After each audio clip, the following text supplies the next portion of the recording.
Good morning guys. Dito yan sa province of Dinagat Island. Ayan. With my sisi.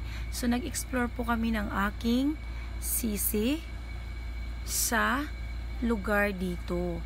So hindi talaga namin to guys, sa totoo lang, hindi namin to alam. So yung driver namin, siya ang nagdala sa amin dito. Iba kasi yung pool na sinasabi ko na puntahan namin. So, hindi kami nagkaintindihan. Dito nga kami dinala ng driver. Alam niya daw pero hindi ito yung in-expect ko na puntahan. Iba. Pero since andito na kami sa lugar na to, sa pool na to, sa sapa na to, sa batis na to, naging okay na rin dahil ang ganda guys. Kalikasan talaga. Nature's vibes. Isa rin ang kagandahan nito guys dahil hindi pa siya nadidiscovery, tagun-tagu siya, wala pa masyadong tao. So, tingin nga namin, nung tinanong namin yung caretaker dito, parang kami pa yung nagba-vlog kasi nagulat sila nung sabi namin, doon kami sa batis, sa sapa nag-vlog, sabi nila ganun. So, meaning hindi pa yata ito talaga nadidiscovery ng karamihan. So may pumunta man, isa, dalawa, ganun lang. Kukunti pa.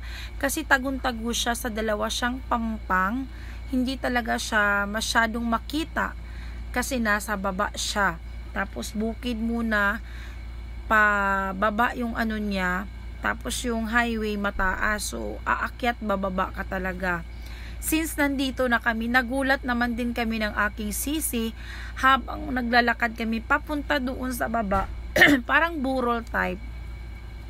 Ang ganda ng kanyang view talaga guys. Kung nakikita nyo sa mga post ko sa My Day, yun ang bungad niya talaga. Meron ding sa reels guys. Yung pagbaba namin, pagpunta namin patungong pool na to. So, yun ang view niya sa labas. So, ang ganda guys dahil bundok siya, nature's vibes talaga. Kalikasan. Virgin pa talaga yung mga ano nito, ang mga damo, mga kahoy.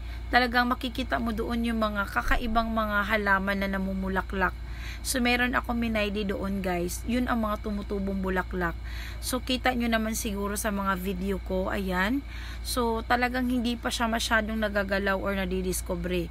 Kung crowded na kasi to, hindi na magmumukhang ganito ang lugar na to.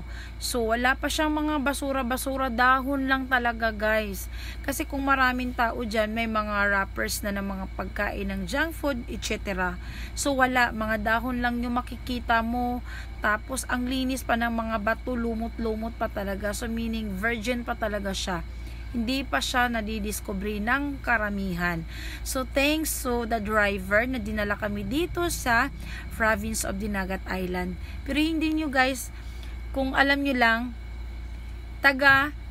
lumad po kami na taga Dinagat. Sa Magsaysay po yung bahay namin. Kaso, nanirahan na kami sa ibang lugar. Kaya, parang bago pa sa amin to, itong lugar na to guys. O, ayan, nagko-content na agad ako. So, diba?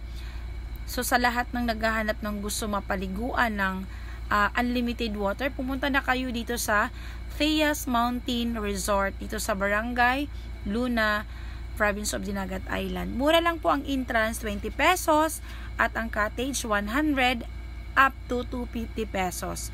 Napaka-peaceful. Mayroong unlimited wifi at video okay. Thank you for watching. Don't forget to share my video. Bye!